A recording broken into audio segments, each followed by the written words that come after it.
Ketua DPP PD Perjuangan Dedi Yefri Sitorus memberikan penjelasan terkait partainya mengusulkan Polri ditempatkan di bawah TNI atau Kemendagri. Sebagaimana diketahui, ide tersebut menuai komentar dan banyak penolakan. Pasalnya, wacana pengembalian Polri kedua lembaga tersebut dinilai akan mengkhianati terhadap perjuangan reformasi. Terkait hal tersebut, Dedi menekankan bahwa PD Perjuangan tidak mungkin mengkhianati cita-cita reformasi. Ia lantas menjelaskan alasan partainya mengusulkan hal tersebut. Menurutnya saat ini banyak masalah di internal Polri, utamanya cawe-cawe di bidang politik. Ya, tadi saya ingin merespon yang tentang Parcok ya. Tadi sudah disampaikan Pak Sekjen. Jadi sebenarnya kan begini, PD Perjuangan tidak mungkin mengkhianati cita-cita reformasi.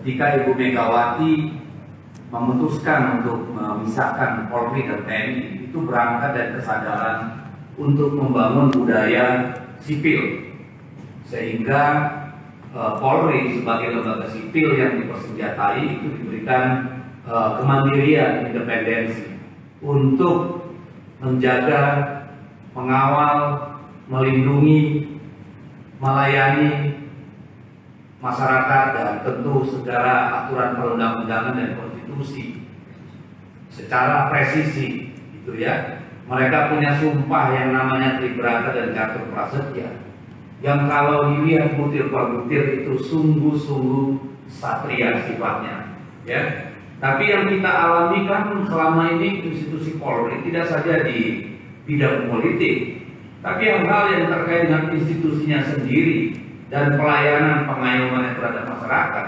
mengalami degradasi luar biasa.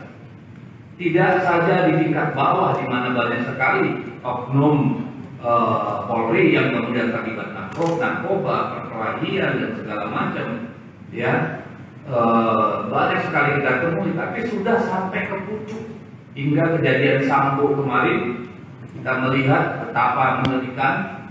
Lalu kita lihat juga kasus di mana seorang petinggi kepolisian, seorang Kapolda terlibat dalam jual beli narkotika, ya. Jadi ini satu teriakan dari nurani kami yang bersih dan jernih agar institusi Polri ini melakukan introspeksi ke dalam. Apakah mau seperti ini lembaga Polri yang menjadi benteng masyarakat sipil kemudian menjadi institusi yang mengangkangi namanya peraturan, hukum, perundang-undangan, yang ikut mengintimidasi masyarakatnya, cawe-cawe di bidang politik.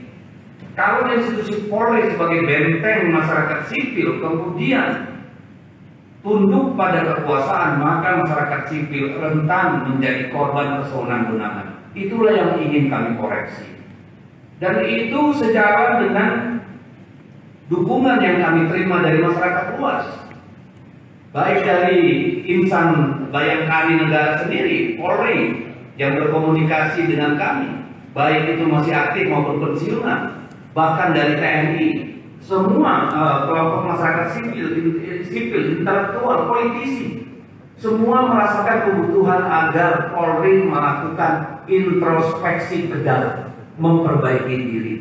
Sebagai benteng konstitusi, benteng masyarakat sipil, Polri harus berbenah. Polri harus mengevaluasi diri. Itu yang kami ingin sampaikan.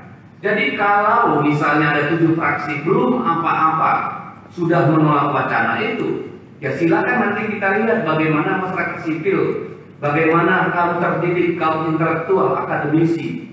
Sebab ini bukan soal politik. Soal institusi Polri yang profesional dan presisi, itu soal kebudayaan sipil kita, soal budaya sipil, ya. Jadi kalau budaya sipilnya rusak, maka demokrasi akan berjalan mundur. Itulah kepentingannya. Maka saya kira dalam setiap zaman dipersilakan kita melakukan evaluasi. Kenapa tidak dilakukan dulu misalnya oleh DPR untuk melakukan evaluasi secara jernih? 2 tahun yang lalu wacana mengembalikan Polri di bawah Kemendagri seperti pada awal-awal Republik berdiri itu sangat kencang. ya, baik dari DPR sendiri maupun dari para peneliti, para intelektual, akademisi, itu kencang sekali. Silakan Anda Google, ya. Jadi bagi kami yang paling penting, bagaimana Polri kembali menjadi perkakasnya rakyat, bukan perkakasnya penguasa. Itu yang paling penting. Karena bahayanya akan menciptakan konflik-konflik bersifat gunung es yang suatu saat akan meletup melebihi kemampuan lembaga Polri untuk menangani. Kalau ini kemudian terakumulasi, yang akhirnya akan membuat negara kita terpuruk dalam konflik. Oleh karena itu kami menghimbau, debat ini silakan kita lanjutkan, jangan diputus di tengah jalan. Ini adalah kesempatan bagi Polri mengoreksi diri dan bagi kita semua untuk bersama-sama memahami bahwa kekuasaan itu juga ada batasnya. Apa itu? Aturan, perundang-undangan, etika, moral, adab, itu semua batas kekuasaan. Dan Polri lah sebagai benteng masyarakat sipil menjaga daripada yang namanya penyalahgunaan kekuasaan. Terima kasih Pak Sekjen. Download Tribun X sekarang, menghadirkan lokal menjadi Indonesia.